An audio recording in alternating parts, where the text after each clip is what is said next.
বিতরণ। তৃণমূল আমলে নিষেধাজ্ঞা বহাল। অবশেষে বিজেপির সময় বিজেপির আমলে প্রত্যাবর্তন হলো বাংলাদেশি লেখিকা তসলিমা নাসরিনের। প্রায় ১৯ বছর পর কলকাতায় পা রাখলেন তসলিমা। তার এই তিলোত্তমায় ফেরাকে মৌলবাদের বিরুদ্ধে এক জয় হিসেবেই দেখছে নাগরিক সমাজ।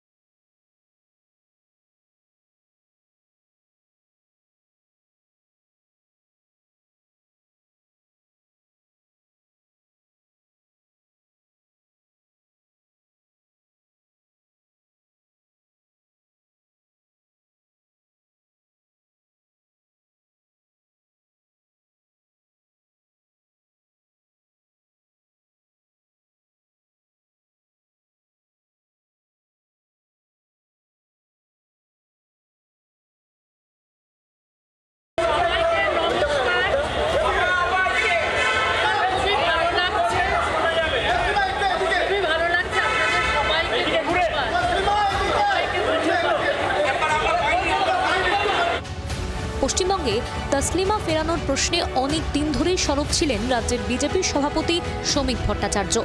সংসদে এ নিয়ে সওয়ালও করেছিলেন। তসলিমার প্রত্যাবর্তনে বাংলা ও বাঙালির জয় দেখছেন শ্রমিক। বাংলায় কথা বলেন, বাংলায় স্বপ্ন দেখেন, বাংলায় কবিতা লেখেন, বাংলায় সাহিত্য চর্চা করেন। এখানে যদি জয়া হাসান থাকতে পারে তাহলে তসলিমা নাসরিন কেন থাকতে পারে? ২০০৭ সাল, বাংলায় তখন বাম সরকার। মুখ্যমন্ত্রীর কুর্সিতে বুদ্ধদেব ভট্টাচার্য। তসলিমার দ্বিখণ্ডিত উপন্যাসের প্রকাশ ঘিরে উত্তাল হয়ে ওঠে কলকাতা। শহরের উর্দুভাষী মুসলিম প্রধান এলাকাগুলিতে উত্তেজনা ছড়ায়। পরিস্থিতি হাতের বাইরে চলে যাওয়ায় সেনা নামাতে বাধ্য হয় প্রশাসন।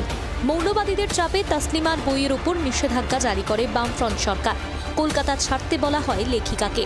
পরে তৃণমূল জমানাতেও দ্বিখণ্ডিত উপন্যাস থেকে নিষেধাজ্ঞা প্রত্যাহার করা হয়নি। ফেরানোর চেষ্টাই করা হয়নি লেখিকাকে। বিজেপির জমানায় অবশেষে তিলোত্তমায় ফিরলেন তসলিমা। তসলিমার বিরুদ্ধে তো এখানে কোনো অভিযোগ নেই, কোনো নিষেধাজ্ঞা নেই, কোনো মামলা নেই। ওরা না আসার কোনো কারণই ছিল না। এই দুটি সরকার, সিপিএম এবং তারপরে তৃণমূল সরকার, তারা ইসলামী মৌলবাদীদের সঙ্গে সবসময় হাত মিলিয়ে চলেছে, সেজন্য আসতে পারছিলেন না। এখন একটা নতুন সরকার হয়েছে, তারা বলেছে নিরাপত্তা দেবে।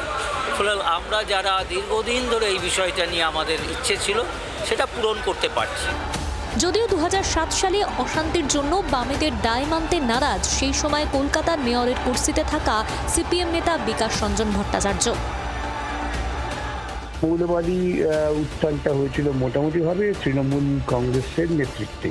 সভাপতি তার নিরাপত্তার প্রশ্নটা অনেক গুরুত্বপূর্ণ ছিল। তার জীবনের নিরাপত্তার কথা ভেবেই বাম সরকার তাকে নিরাপদে অন্যত্র থাকবার জন্য যা যা করণীয় করেছেন।